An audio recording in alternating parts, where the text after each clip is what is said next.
आदरणीय प्रधानमंत्री श्री नरेंद्र मोदी जी के मार्गदर्शन में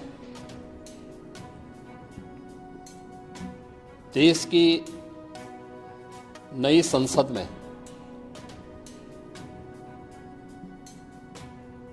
माननीय वित्त मंत्री जी ने देश का आम बजट प्रस्तुत किया है। यह बजट सर्वस्पर्शी,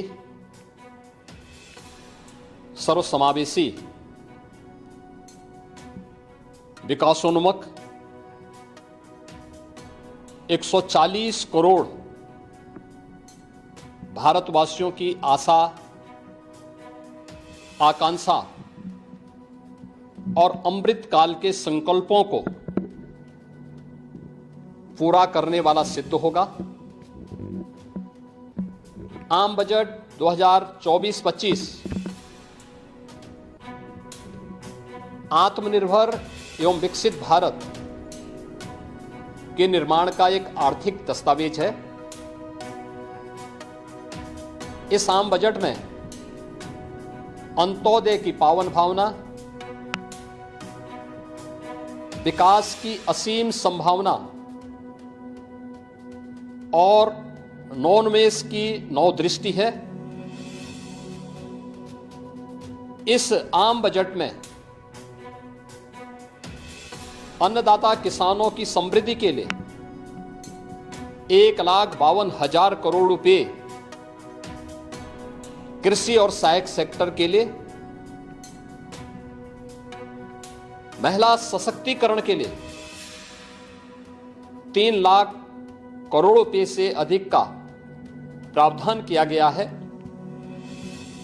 स्वाभाविक रूप से आधी आबादी, देश के सबसे बड़े राज्य उत्तर प्रदेश की आधी आबादी इससे सर्वाधिक लाभान्वित होने वाली है, और खासतौर पर तब जब उत्तर प्रदेश 2020 से ही मिशन शक्ति के कार्यक्रम को प्रभावी ढंग से यहां पर जमीनी धरातल पर उतार रहा है। सर्वाधिक अन्नदाता किसान उत्तर प्रदेश के अंदर निवास कर रहा है। उन अन्नदाता किसानों की समृद्धि में आज संसद में प्रस्तुत आम बजट बड़ी भूमिका का निर्वहन करने वाला है। युवाओं के लिए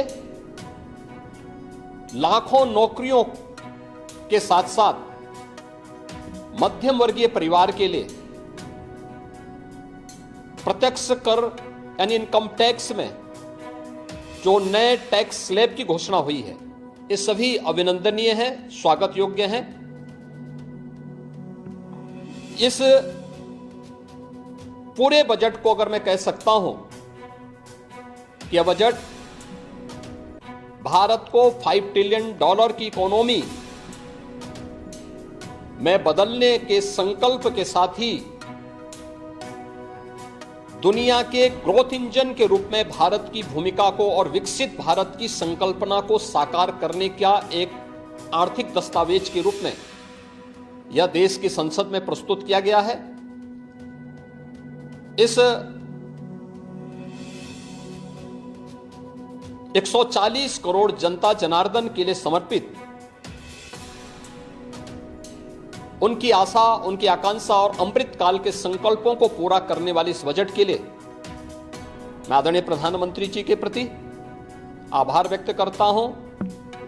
माननीय केंद्रीय वित्त मंत्री माननीय श्रीमती निर्मला सीतारमण जी को और उनकी पूरी टीम का मैं अभिनंदन करता हूं।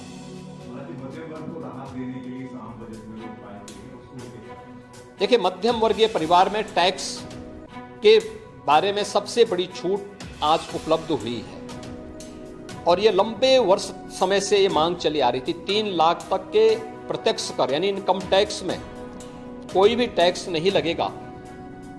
इसके साथ साथ अन्य जो स्लैब भी दिए गए हैं वे काफी राहत भरे हैं।